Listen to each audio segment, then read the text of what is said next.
We're in Greenup, Kentucky, where court is back in session after bringing in a new year. Happy New Year to everybody. Well, same to you. That's Judge Robert Conley. He's been on the bench for more than 20 years and appears to be happy to be starting another. First up, a probation revocation hearing. Michael Ferner. The defendant, Michael Ferner, owes more than $9,000 in overdue child support to his ex-wife. And according to his ex-wife's lawyer, he's failed to follow his court-ordered payment program. So he's not made any payment in 2019. It just doesn't make any difference, Judge. Didn't pay anything in the whole year. Nothing in 2019. It has been a rough year. I mean, I had 3 boys at home. My wife works full-time. We didn't have a babysitter. After hearing the defendant's explanation, it's possible Judge Conley could give him a break to start the new year. Can I ask you a question? What kind of person has 3 kids when you can't even take care of one? My kids are grown. They're 21 and 19. But they're living at home. No, they I don't don't live with understand. their You just said mom you or had 3 anything. kids. I think Yeah, I've got 3 little ones It's with my 5 wife. kids, Judge. 5 kids. It's owed to the client. Judge, the order was $238 a month plus $50 toward arrearages. Well, it changed the next time I come to court. You know what? You just need to shut up. The more you talk, the more ridiculous you sound. And just like that, the judge's New Year's cheer is out the window. We're- I'm sorry. Send him to jail. Send him to jail. Go talk all you want over there, okay? Talk all you want over there. As Michael Kerner's taken into custody, Judge Conley issues a stern directive to everyone in the courtroom. When I'm talking, you better be listening. I only talk if I'm wanting you to know something. Don't try to talk over me. It's the most ridiculous thing in the world. If I'm saying anything, you better be damn listening. 20 minutes later, he calls defendant Gary Willis forward. Unfortunately for Willis, he's also here today for failing to pay child support. Willis, how come you aren't paying what you're supposed to pay? I thought that I was paying it. I just missed a court date. I got caught up Thanksgiving and absolutely forgot. What am I supposed to do? What does the victim in your case, the ones for money, I have to answer to them. They say, Judge, he doesn't pay. What are you doing about it, Judge? What are you doing? So do us both a favor and do what you're supposed to do. That may be good advice, but it turns out Judge Conley's delivery of the message left something to be desired for the Kentucky Judicial Conduct Commission. Following the 2 cases, Conley received a public reprimand after an investigation into his, quote, intemperate conduct. Judge Robert Conley ultimately accepted the public reprimand, admitted his behavior was inappropriate, and issued a public apology. Now to Durham, North Carolina, where Judge James Hill is presiding over a child custody case. For 3 long days, divorced parents Rashawna and Colin Morrison have been going at it, quite personally, in the courtroom. I'm angry that his dad lives in Durham, can go on vacations with friends, take mistresses out to eat, take her on vacation, and can't seem to see his son. The child's mother, Rashawna, claims her ex-husband abandoned their 3-year-old son and failed to pay child support. He argues she withheld his son from him and is seeking permanent custody. And the judge? Well, he isn't happy with either of them. I could care less about it, didn't you? I could. The 2 of you are not important. And he's about to let them know it. That 2 parents, and I'm going to choose my words very carefully here, 2 parents can come in and act like such idiots. You're the one that crawled into bed and had sex and made that baby. He didn't ask to be born. But he was. What's important is and you don't need to see 2 adults acting like idiots. Did I say the word idiots? He did, 3 times. Afterward, Judge Hill turns his attention towards Roshana. I have no doubt that you have withheld that little boy. Don't you be looking I at have me. not withheld. You say one more word, you gonna get, you say one more word, you're gonna go to the Durham County Bed and Breakfast today. You say one more word, all right, Deputy Neville, she's got 24 hours of contempt of court for running her mouth as soon as we get done. I never. All right, you got 48 hours. You were saying again, she's got 48 hours now, Deputy. Roshana eventually quiets down, and finally, after 3 heated days in the courtroom, the judge delivers his decision. Both parents are fit and proper persons to have custody of the minor child. I'm awarded joint custody. Just say, I can't do this. This is a disgrace. What you guys are doing, you need to let your son for 5 months. You're gonna raise your son. You're a drunk. You have a mistress. You have someone who doesn't do anything for everything. I take care of my baby's business, and I get when she chooses to be in your son's life whenever he feels like it. As officers try to restrain her, Morrison's brother, Sherrod Smith, comes forward from the back of the courtroom. At first, he tries to help by calming down his sister.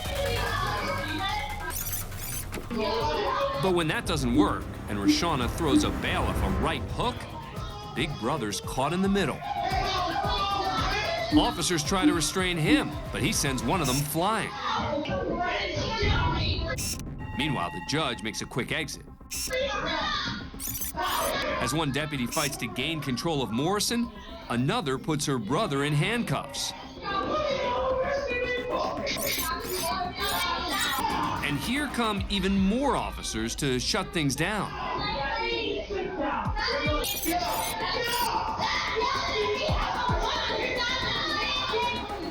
As Morrison and Smith are taken away, a third person is also restrained in the back of the courtroom, their mother. You should have videoed this. You should have videoed this. Smith and his mother are hit with 48 hours in jail for resisting a public officer, while Morrison receives 30 days. Morrison and her husband now have a joint custody agreement. Judge James Hill received a public reprimand by the North Carolina Supreme Court for improperly exercising his contempt powers, failing to maintain order and decorum, and making inappropriate comments. We're in the George Layton Criminal Courthouse in Chicago, Illinois. Judge Joseph Claps strolls through the lobby, as he's done plenty of times over his 20-year career. Only today, he drops something on the floor. Normally, this wouldn't be a big deal, only the item that Claps drops on the floor is reportedly a loaded satin silver revolver. In Illinois, weapons, even if you're properly licensed, are prohibited inside courthouses, unless you're an officer on duty. Notice how as Claps passes the security desk, he waves hello to a court security officer, and the revolver falls out of his jacket, which is folded over his arm. With people watching, he reaches down to pick it up, stumbles a bit, then casually puts the object in his pants pocket and walks away. When the judge arrives at the elevators, Claps puts the gun back under his coat and continues with his day. But 2 other deputies standing by the doors also took notice when Claps dropped his weapon. While they didn't take immediate action, they later report the incident to a lieutenant. Claps, who did have a valid firearm owner's ID card and a concealed carry license, is charged 3 days later with carrying a concealed weapon in a prohibited area, which is a Class B misdemeanor. The judge was placed on administrative duty and faced up to 6 months in jail and a $2,500 fine if convicted. But just 3 months later, and despite eyewitness testimony from the 2 deputies, he's acquitted of the charge. The court ruled the prosecution had failed to prove beyond a reasonable doubt that the object Claps dropped was actually a firearm. Now to the Moore Justice Center in Brevard County, Florida. 2 charges, assault and resisting. You have the public, Mr. Where public defender Andrew Weinstock and his client are appearing before Judge John Murphy, whose voice you hear. Public defender, what do you want to do? Have they filed? They have. I'm not waiving. All right, what do you want to do? What do you want to do? I'm not waiving. You want to set it for trial, set it for trial. Judge Murphy wants the defendant to waive his right to a speedy trial because the court's schedule's backed up. Weinstock isn't budging, and tensions are mounting. If I had a rock, I would throw it at you right now. You know, stop pissing me off. Just sit down. I'll take care of it. I don't need your help. No, sit you know down. what? I'm the public defender. I have a right to be here, and I have a right to stand said and represent sit my down. clients. If you want to fight, let's go out back and I'll just beat Let's go your out ass. They both head to the hallway behind the courtroom, just out of the view of the court's cameras. Believe it or not, they get into a physical altercation until Judge Murphy returns to the courtroom alone. Thank you.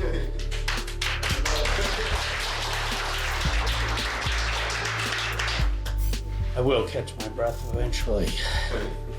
Man, I'm an old man. Once Judge Murphy catches his breath, he continues with the rest of the hearings without Weinstock present. Your choices, considering there's probably going to be a changeover in personnel, are setting it for trial June 9th, or if you were wanting to waive speedy, we would set it for July 15th. I would like to get it done as fast as possible. That doesn't help me. The incident's investigated by the Florida Judicial Qualifications Commission, who charged Judge John Murphy with threatening to commit violence against an assistant public defender, engaging in a physical altercation with counsel, and resuming his docket while defendants were without counsel. The case eventually reaches the Florida Supreme Court, which orders the immediate suspension and permanent removal of Judge Murphy from his post. Andrew Weinstock later resigns from the public defender's office. Oh my God, take me home.